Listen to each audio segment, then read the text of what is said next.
everyone, it's pizza dough time.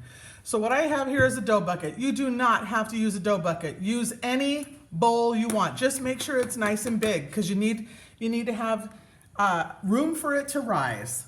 So I have 3 cups of warm water in here. To this, I'm going to add, I don't know, a scant tablespoon of yeast. Now, if you have your sourdough starter, I'm gonna leave that behind.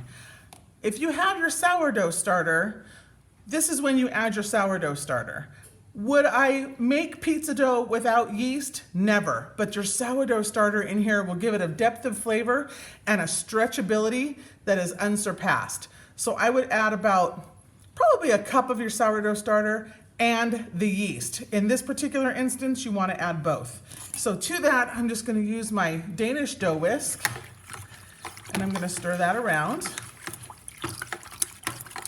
Now, at this point, I like to add dried parsley to my pizza dough. This is so that I can tell the difference between this dough and my regular bread dough when I'm having both going. So I'm just going to add some dried parsley to that. But in this instance, if you want to have a roasted garlic pizza dough crust or a sun-dried tomato pizza dough crust, this is when you add it. And now I'm going to add some olive oil. I'm going to say, let's see, 1 tablespoon, 2 tablespoons. Can you see this is not an exact science. And about 2.5 tablespoons. All right?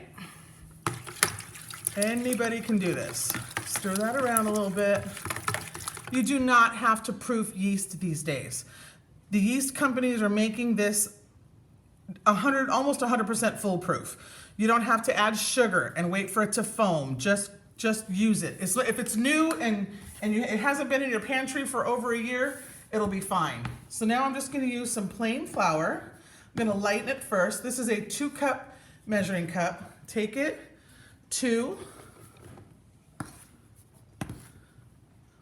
4, 6, and I'm gonna add a little tiny bit more because I added some extra liquid with the olive oil, and then salt, a nice heaping tablespoon, okay?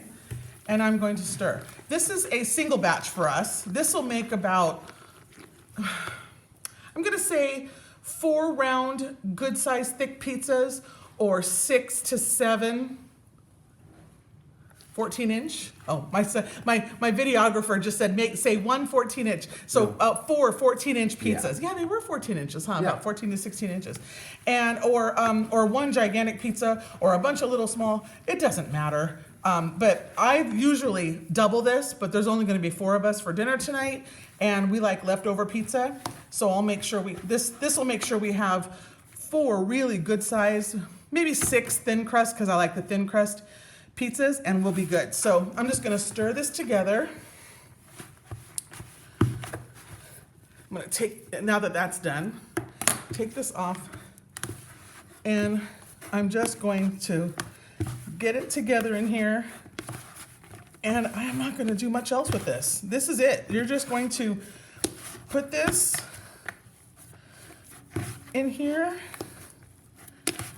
like that. And all my former students, they know what these buckets are. We have used these buckets for 7 years at school. I left them all at the school, and I bought myself some new ones because I just can't live without them. So that's it. Don't worry about all this in here. Just put that in there. It'll all rise together, and all of that will come out.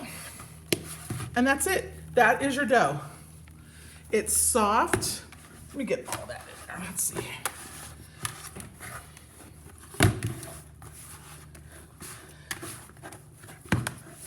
That's it. That's all I'm going to do. I'm going to put the lid on that. I'm going to let this rise for 2 solid hours. After 2 hours, I'll show you what we're going to do. Bye.